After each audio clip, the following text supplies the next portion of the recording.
yourself clean and also your family members will be clean. In rural Senegal and Kenya, fewer than 15% of girls graduate high school, and some girls never get the chance to go to school at all.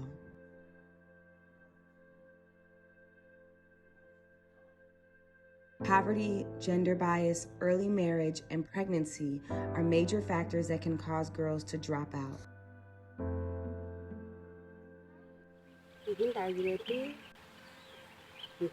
Since my family did not have enough money to send me to school, I would miss most of the term.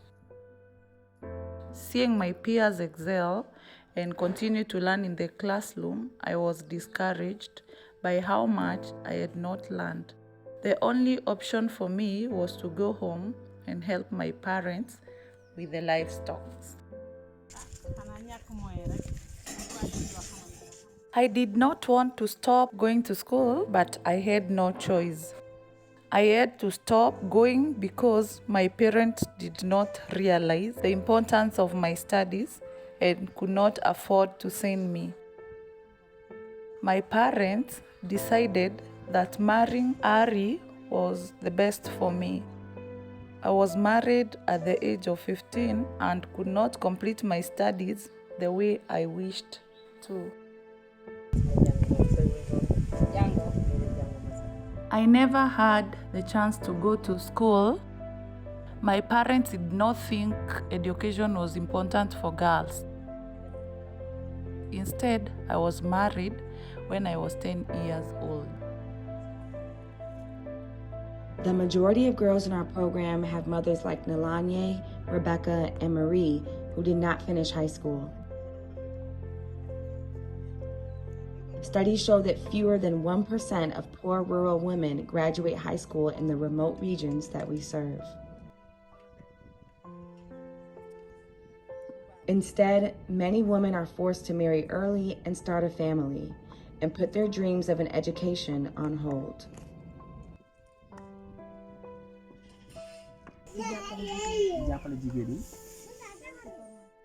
My mom stopped going to school when she was 15 because her parents wanted her to get married.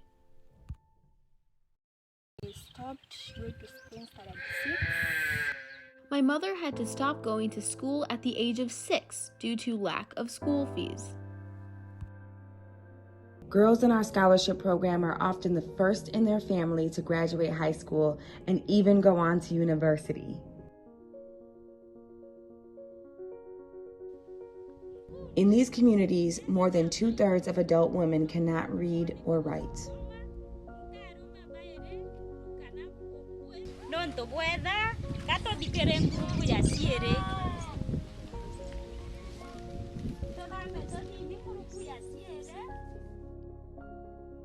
We created the Adult Literacy Program for mothers and grandmothers to help bridge the gap between mothers and daughters' education.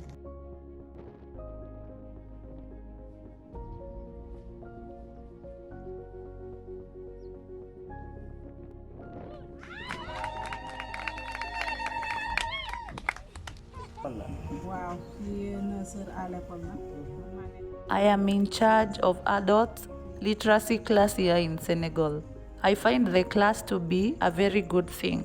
When we first began classes, most of us did not even know how to write our first names or our phone numbers. In addition to learning how to read, we learn how to generate an income through activities like soap making.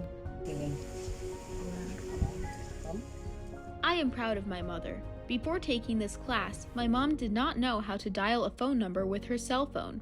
She would always ask me to do it for her. Through this program, my mother can read, use her cell phone by herself, and sew clothes for our family. More than 900 adult women are enrolled in Women's Global Education Project's adult literacy classes this year. In both Senegal and Kenya, women's groups meet weekly to learn how to read, write, understand numbers, and perform basic math. Classes also conduct income-generating activities like soap making and tie-dyeing so that women can improve their financial position. These classes also provide an important peer support network for women to learn from and engage with other women in their community.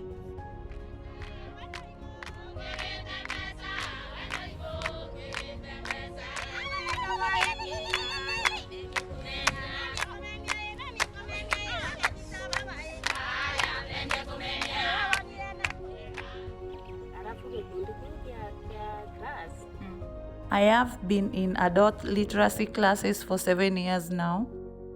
It has taught me many things beyond learning to read. I have learned how to control and manage my household finances. While many mothers' path to a traditional education was cut short, they continue to take enormous steps to not only learn and grow as individuals, but also become better advocates for their daughters' education. I am very proud of my daughter. She encourages me and makes me feel motivated to push harder and make sure she gets everything she wants to have a comfortable life in school.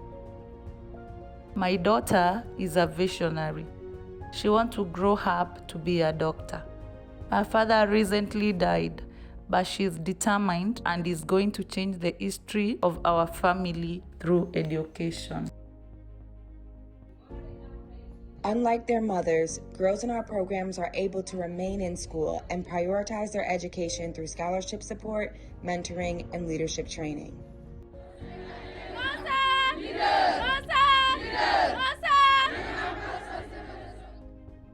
We also work directly with community leaders to reduce gender bias and shift attitudes in favor of girls' education,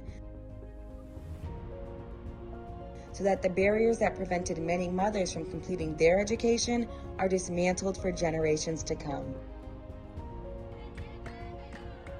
Our program empowers girls and their mothers to dream.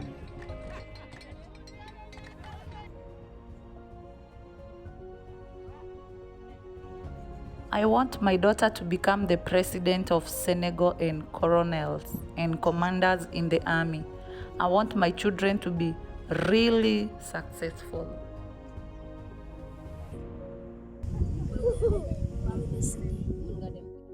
I have dreams of going to university and joining the military. Right now, there is only one woman soldier in my village, and she is my role model. I hope to complete my studies and be like her one day. I would like to be an Olympic engineer. I want to achieve my PhD certificate to inspire and support my family, brothers, and sisters. I want to be an engineer to give back to my community and help those who are struggling. I want to be a secondary school teacher so that I can encourage children and help them to achieve their goals. Women and girls in our programs do not let their economic or social situation define them. Mothers who have had no schooling or very little schooling are now generating their own income using their own cell phones and managing their household finances. Girls who may have been forced to drop out and follow in their mother's footsteps are breaking generational barriers, graduating, and achieving their dreams. Since 2004, we have served over 20,000 women and girls across rural Senegal and Kenya. Each year, more girls are empowered and motivated to give back to their communities and pay it forward for generations to come. Despite the obstacles their mothers faced, our work ensures that every daughter has the opportunity to thrive in school and beyond.